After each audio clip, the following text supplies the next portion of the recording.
Welcome to Stars and Stripes.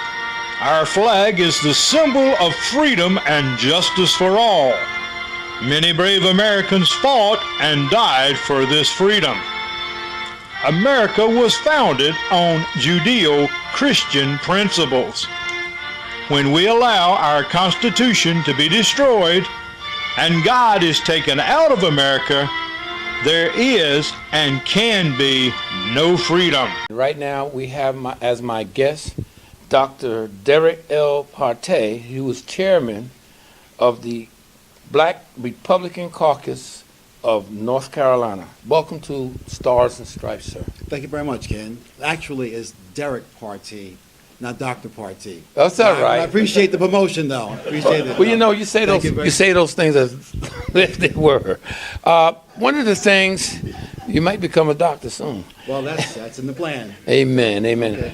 One of the things I wanted to ask about you, because I heard about the Black Republicans in North Carolina, the activity, how you started and whatnot. Give us a little background of how you started and why. Well, Ken, actually, the brainchild of the Black Republican Caucus of the Carolinas is the collective brainchild of the members of the Black Republican Caucus, and that's Dr. Franklin Freeman, Emmanuel. We have Chris Haley. We have several Black Republicans and also Valerie Johnson, who is our vice chair. We came together and decided that there was a need to reach out into the Black community and to educate the Black community on the ideology of being a Republican. Also, the fact that the Republican Party of North Carolina itself, the Nassau County GOP, did not have a vehicle or mechanism to get into the Black communities and take that message to the communities. Actually, you know, we live, Black Republicans, we live in the Black community, we're raised in the Black community, and there's a need to take that message into the Black community. The Democrats, they have the model. So what we're doing is we're taking that same model as Black Republicans and bringing it to the Black community with our message. That's great. This is an ongoing thing then. In other words, how long have you been doing this? Well, I am actually from Long Island, Nassau County, New York, and I've been a Republican 44 years. The party in Nassau County had a Black and Hispanic Voters League, and the Black and Hispanic Voters League encompassed Black and Hispanic Republicans, and our primary goal was to reach out into the Black community, obtain those votes that can help assist not only just Black candidates, Republican candidates, but white Republican candidates, because they have a difficult time taking that message into the Black community. So when you have somebody of your own upbringing who is from your community, then that's much easier to tell your constituents that Kenneth Johnson is a great candidate, or Governor McCrory is a great candidate, and how he will help the community in itself. How difficult was that? It wasn't very difficult at all. Nassau County, where I came from, was a Republican county. So therefore, that mindset, I'm bringing that mindset and just transferring it here to North Carolina and Mecklenburg County. But also, what we found, our board, is that the white Republicans here, is not that they're afraid to go into the Black community. They had no mechanism to get into the Black community. And therefore, it gives the appearance that they're ignoring the Black community.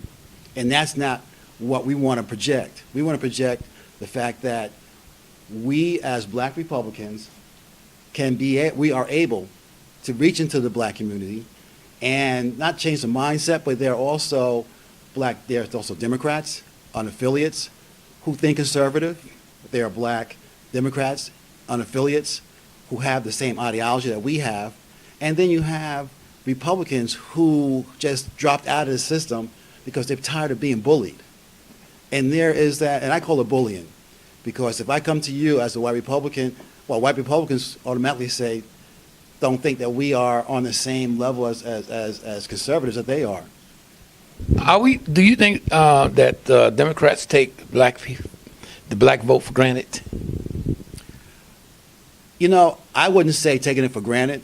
No, I would not say they take it for granted. their message is better. The Democrats go into the black community with their message because they're not afraid to get that vote. Republicans ignore the black community and will not take their message into the black community because they just write us off and say they're not going to vote for us. So who's being fooled? We say the Republican Party's being fooled because you don't go into our neighborhoods and tell us that you're going to provide us or give us, or with the message of we have a better way of bringing the standard of living in your communities. Whereas the Democrats have modified that message. They fine-tuned it and they packaged it and they go right into neighborhoods and they're able to get that Democratic vote. Yeah, but they're still talking about welfare. We're talking about workfare. Am I right?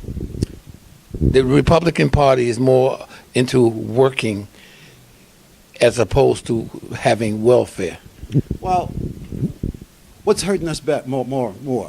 Welfare or workfare? There's nothing wrong. In my background, let me just go back. My background is law enforcement. And in law enforcement, working into the urban areas, I was able to, and not that I was naive to poverty, but working in your public housing units, doing drug drive-bys, you see a different society at an economic level. Certain people need a safety net. And the safety net is probably the public assistance program, but they got to work off of that and be able to have some sort of self-dignity. And Republicans talk about self-dignity. And that's what we want to, and that's the goal that not just the black community, but also all communities that are suffering poverty. I agree. Unfortunately, we have a mindset sometimes. I believe it's about communication as well as not just say targeting one group because they're low income or anything like that. But the Republican Party as a whole, let me ask the question first. How do we bring this together where people who are in poverty area, the message that we need to send to them, how would you package it? Ken, that's a tough question because, and how I would answer that, every community is different. The packaging has to be modified for that certain community. Now, are you talking about urban areas? Are you talking about rural areas? Are you talking about? I'm talking basically about to reach a people or economically deprived, as they say, because there's lack of work, because of lack of skills. So we're talking about training. If there's no jobs for them, there's therefore the training. Okay. I understand. Okay. I understand the question. Now, moving to North Carolina, all right. I'm of the understanding that for over the past 130 years, the Democrats have been in charge or had the legislature and were able to make the laws that are now, that we as Republicans have inherited. Now, all that lack of advancement, education, North Carolina is like 50 when it comes to staying in poverty. Being born here, going to school here, and trying to elevate yourself out of poverty, North Carolina is number 50. The education in North Carolina, teachers are the lowest paid. There's a lot of animosity. There's a lot of in the school system here. Kids are not getting the education they should be getting. But that's been under Democratic rule for the past 130 years. Okay? So when you talk about how Republicans are going to repackage it, all right, we've only been in there 4 to 8 years. It's going to take a while to overcome what the Democrats have put in place that's kept North Carolina behind the 8 ball for years. Now, the mindset of the black community or the disadvantaged community, you cannot blame the Republican Party when you've been ruled by the Democratic Party for 130 years. So now to repackage it, all right, we have to sell the fact that you've been blindsided, you've been bamboozled for 30 years by the Democratic Party, and now when we're going to come in, we're going to try to repackage, undo what they've done, but it's not to hurt you, it's to uplift you, right, and to bring you out of that poverty. So that's where we have to go now. Now, the legislature of the Republican legislature, let's talk about that, is all white. All right, there's no representation on the part of black Republicans. We, as the Black Republican Caucus, we are trying to send a message, like I said in my message on the website, we're extending the hand of fellowship. We want to be included in the decision-making process that affects our communities. And we need to be in place. You know, we have Brother Henderson, Clarence Henderson here, who's part of the Woolworth protests back in the 60s, okay? We need men like Brother Henderson to be an advisor, okay, to the legislature on how to go into our communities and bring us out of poverty, bring up our education. Because they're making decisions for our community and not having us there to assist them and to help them. And that's why we're here. Understand, and I understand that, and I understand it's going to be, it's going to take some time to do that, but we must start. I'm thinking the churches. So how does the church play a role? What do you think the church, how they can play a role in our communities in educating and reaching our youth as well as the people in there? You know, I'm very disappointed in the church faith-based system of the state. There are the faith-based system or churches of this state are the foundation of family, the foundation of religion, and we as a family are taught, we're raised in the church. Even with our organization, we have a faith-based initiative in our organization to reach out to the churches, to reach out to the pastors. So even when it comes to election and our candidates, to go into those churches and hear what the issues are, and work with those issues with our pastors. The Eastern Baptist Convention up in New York, they are very proactive when it comes to politics, and very influential when it comes to politics. We need to develop that system down here in North Carolina with the faith-based community. You know, I've tried to myself, being from eastern part of North Carolina in Greenville. They have what you call they have a faith-based initiative there called the clergies, the faith clergies, and interfaith clergy, by the way.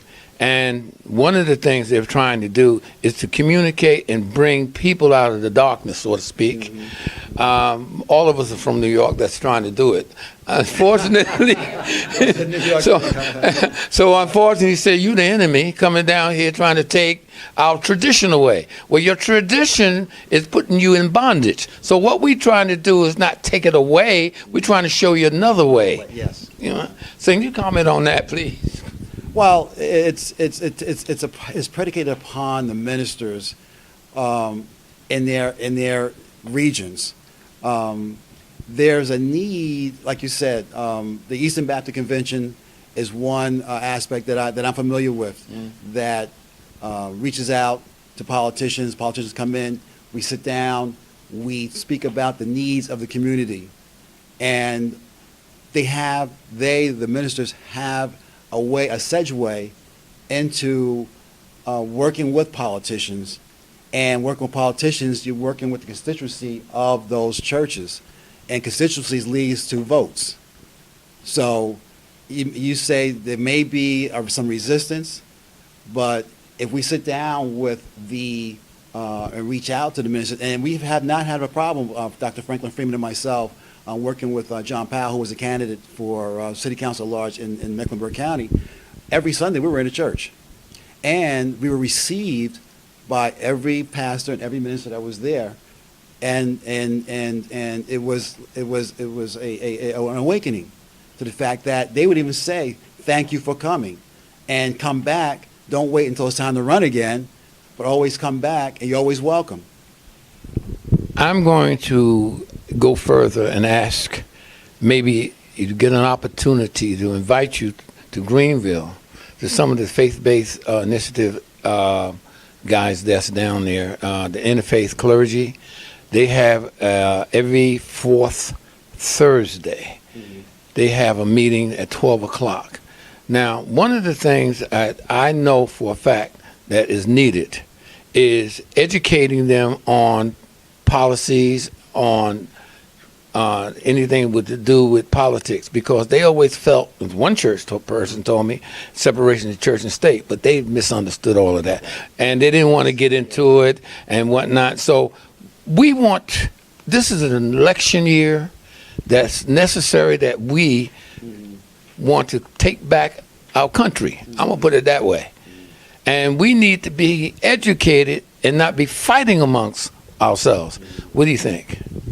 Well, when you say fighting amongst ourselves, in what aspect are you referring to? Because, we as a culture fight about everything, but it's. Well, let me clarify. Yes. All right. Everybody's not going to be a Republican. Everybody's going to be Democrat. Let's say a community base. Mm-hmm. Let's go there.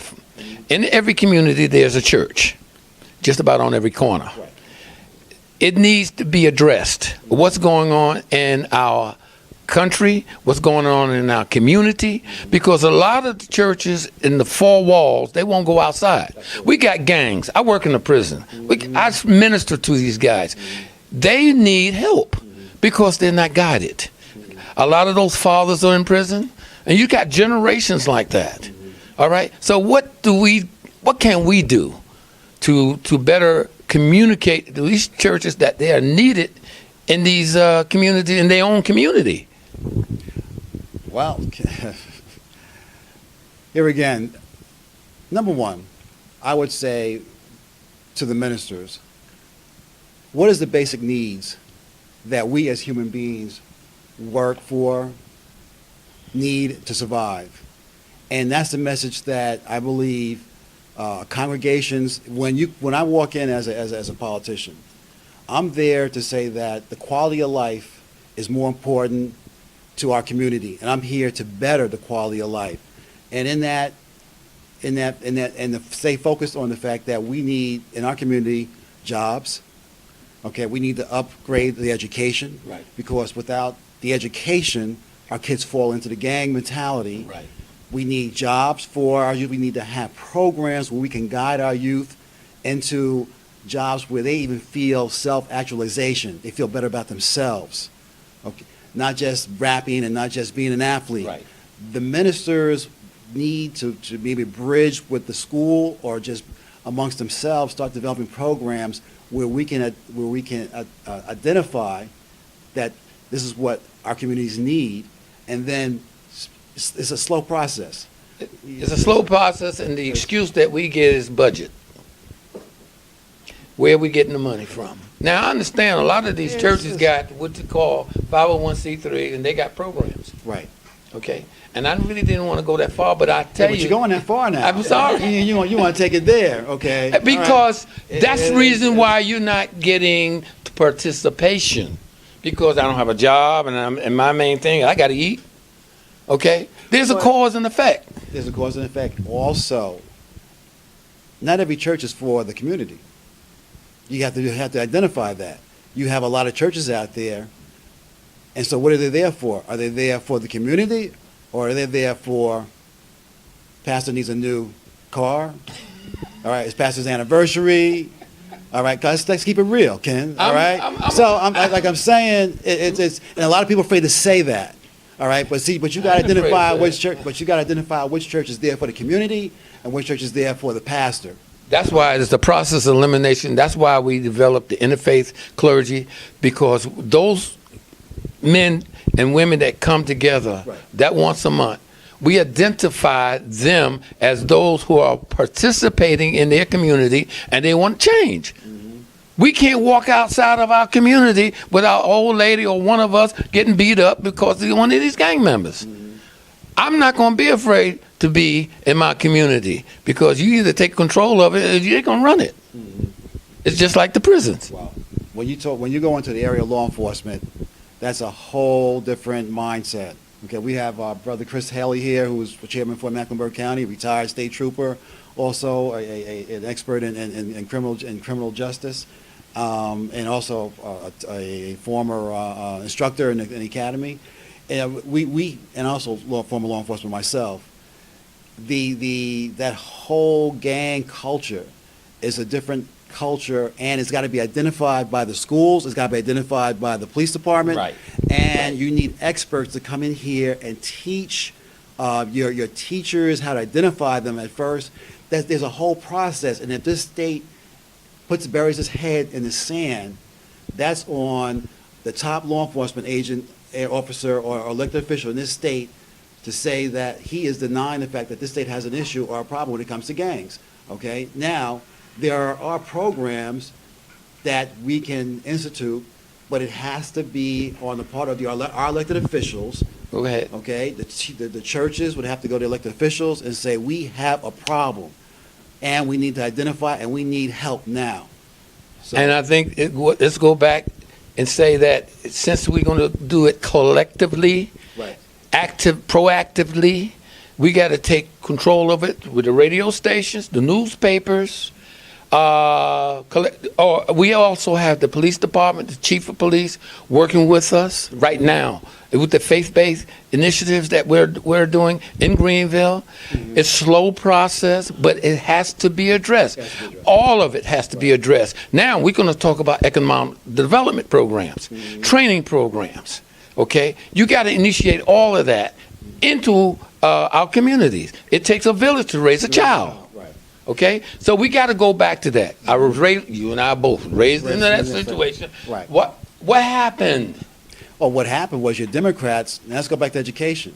Your Democrats withdrew or eliminated your BOCES, your Board of Education trade schools. Thank you. Okay, now those are your Democrats. All right.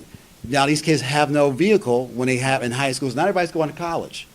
So what vehicle do they have to develop a trade, electrician, okay, Mm-hmm. a plumber, all right, computers, all right, how to work on appliances, all right. That's been eliminated by your Democrats in this state, all right. So we need to start developing trade programs and reinstitute that trade program so that our kids have a segue into making a good living. We tried to do that as far as the legislature here in 2012. Newt Gingrich came here, and one of the things we talked about was educating our people in our schools from the high school level to trades. Why can't we have trades back in our high schools? If they want to go to a community college later on, fine. But we should start there, and that's an incentive. I'm meeting so many young men in prison who are good with their hands. Yet, everybody can't go to college. Everybody can't be a boss.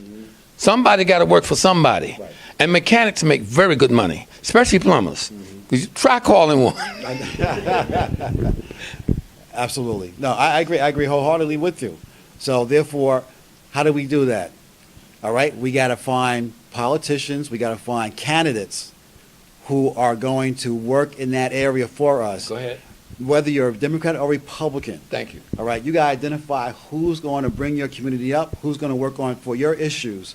And if it's to get vocational education back in the state, doesn't matter if they're Democrat, Republican, or Independent, that's who you have to vote for. But now you got to change the mindset of Democrats. If it's a black Republican, if it's a white Republican, and he's going to work in your best interest, that's the person you have to vote for. You know, it's not about D or R. It's about who's going to upgrade and uplift your community. And this is what Franklin, myself, Valerie, Chris Haley, brother Clarence, we're all trying to be part of this organization so we can identify those politicians who will go uplift our community, better the education in our community, better the work in our community, the employment in our community, so we can get Republicans to vote for them. This is a work in progress. We have to start somewhere within ourselves, our families, our children. Mothers have to be parents that can take the initiative. I notice a lot of times single parents, they don't have the time or the finances. So where do we, like you said, we have to start somewhere. We start within ourselves. We start with our politicians. It doesn't matter what party they belong to. We belong to one race, and that's the human race. And we have to have a mindset within our political structure to say that this is what North Carolina needs in every community. Okay? And so I'm going to be an advocate of that, and our program is going to be targeting that. And we'll be talking about this again, sir. This is not the last time. Yeah, listen, I Okay. hope so, and I'm looking forward to it. And thank you for being on the program. And I know this is just part one. Okay. And to be continued. Thank you all for joining our program. Oh, I got some more time? Oh, my goodness. Apologize for that. But let me ask you about your future as far as the program and your organization is concerned. Well, the organization, we have set up bylaws, and we have set up an objectives for this organization, and to build chapters in each in each county here of North Carolina. Like Valerie Johnson, she is the chair for the Durham area. We have Chris Haley, who's chair of the Mecklenburg County area. We also have Dave McGriff in South Carolina, because it's of the Carolinas, the Black Republican Caucus of the Carolinas. Dave McGriff is there in South Carolina. We're going to bridge over. We have Emmanuel Ely, who is our treasurer, also here. So and Marquise. I can't forget Marquise. Marquise is our initiative for the millennials. They are the ones. Millennials are coming up behind us, and we're trying to we're not only the gatekeepers for the organization, but we also are the teachers for the organization. And we have we were putting a lot of pressure on Brother Marquise here, because he's young, and we're trying to nurture. And also we have also Ely. He's also part of the millennials, part of our portion of our organization. So, you know, we are we're branching out, and we have, just to get this organization to the point where we got respect of the North Carolina GOP, and to rebuild, reclaim this organization with a base where Black Republicans can help and assist the Republican Party. If anyone wanted to get in touch with you, tell the people how we can get in touch with you. They can get us on our website and on Twitter. They can contact us. Okay, then. Thank you so much. I trust you enjoyed today's program. Please contact your congressman and let him know you are displeased with our Constitution being butchered. More executive orders came forth in the last 4 years than ever before in American history. Remember to pray for America. Be strong and of good cheer. Remember, America is worth fighting and dying for, as is Jesus our Lord. Until next time, this is Kenneth T. Jones saying, so long, friend.